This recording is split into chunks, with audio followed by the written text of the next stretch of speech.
It's the break of dawn on a hot, humid summer day in the small coastal town of St. Mary's, Georgia, where the St. Mary's Railroad is just starting off their day right in front of Kingsbay Naval Submarine Base.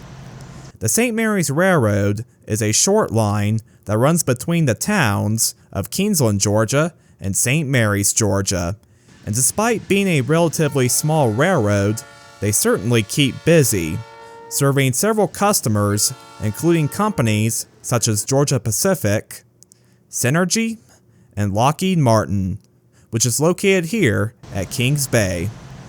Today's job for the railroad would start off by picking up an empty armored boxcar from the base and hauling it, along with a few other freight cars, down south into Florida, where they would interchange these cars with the First Coast Railroad, and then finish off by hauling up some new cars back into Georgia. Not long after I arrived, the conductor for today's train jumped off the engine and headed down towards the crossing, preparing for the SM to shove back onto the base. Meanwhile, the Navy switcher had just finished dropping off the armored boxcar inside the base's interchange point. Security is high at this base, with the interchange point protected on all sides by a barbed wire fence. The gate to the interchange can only be opened up by an armed guard, who must be present whenever the railroad picks up or drops off cars. Once the guard opened up the gate, the conductor gives the engineer the go-ahead and the SM back their train onto the base.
Knowing that the pickup would be rather quick, I went ahead and jumped ahead of the train and went down St. Mary's Road, which eventually took me to the grade crossing at Georgia State Route 40. Here, the spur going to the Navy base joins back up to the railroad's main line. Shortly after arriving, I saw the headlights of the SM heading back down the line, and not much longer, they arrived at the crossing.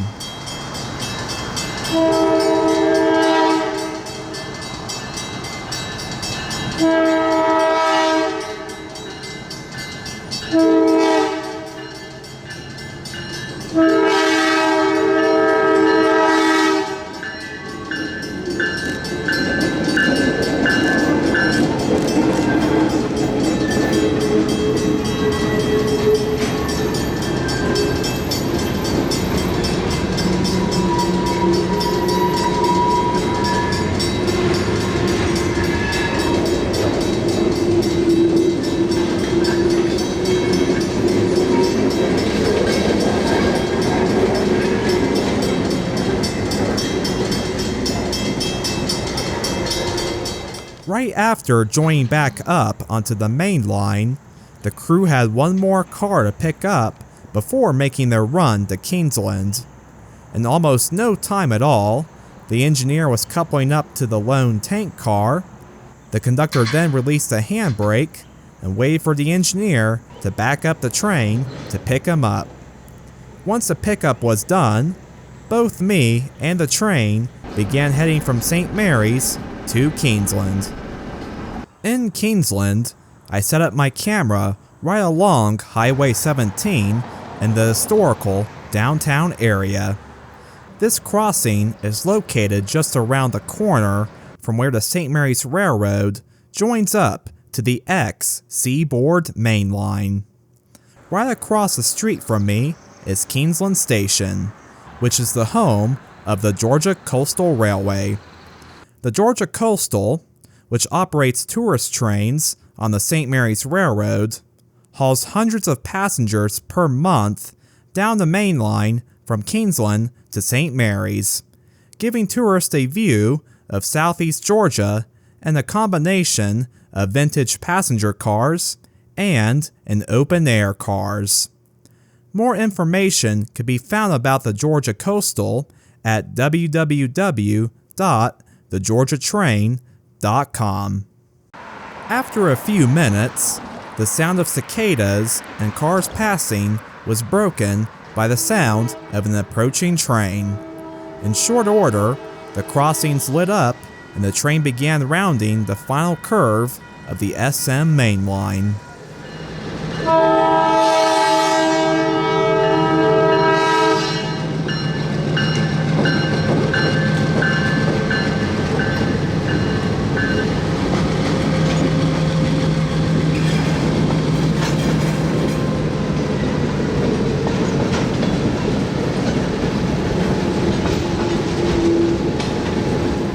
I then drove through the renovated downtown section of Kingsland and headed to the north end of town, where the crew of the SM began switching around the cars of their train.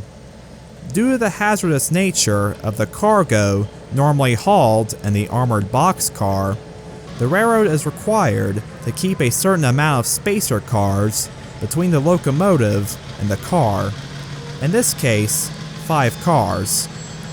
This section of track used to be part of the old Seaboard Airline main line from Richmond, Virginia down to Miami, Florida.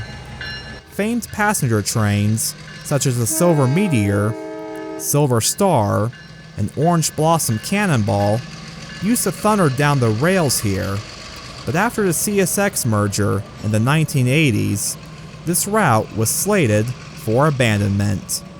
Today, much of the former main line in Georgia, north of Kingsland, has been removed, with the only rumble from trains in Kingsland now coming from either the St. Mary's Railroad or the First Coast Railroad.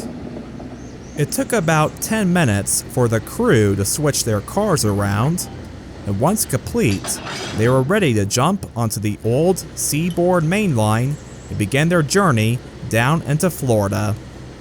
Heading south along Highway 17, I stopped at a small wooden trestle.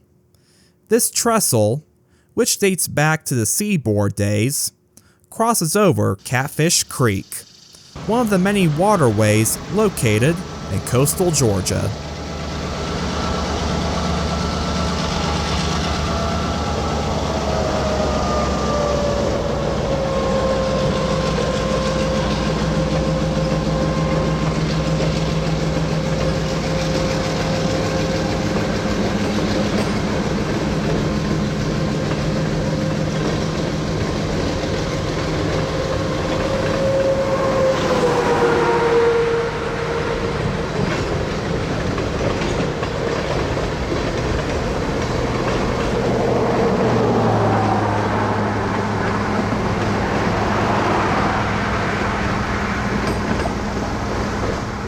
After the train passed by Catfish Creek, I jumped onto 17 and beat the train down to the most scenic spot of the whole journey. This is the St. Mary's River, where both Highway 17 and the railroad cross the border from Georgia into Florida. Both of these bridges have seen nearly a century of traffic cross over them, with the railroad bridge being built in 1926 and the road bridge being built in 1927. Back in the day, both of these bridges could swing open to allow larger commercial vessels to travel down the river. Those days are long gone though, and now both of these bridges rarely open for occasional maintenance. Following a few moments of peace, listening to the water, the train slowly approached the bridge, getting ready to cross into Florida.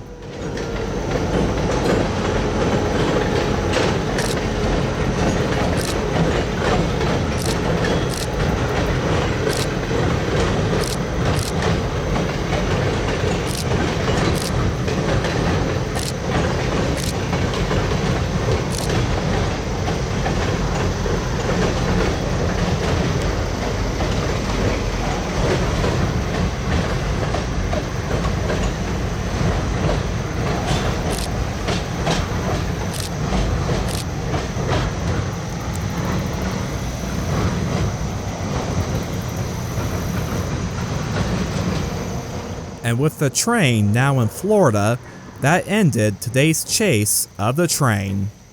If you like this video, please consider liking the video and subscribing to the channel. We would really appreciate it. Thank you all so much for watching, and we'll see you all next time.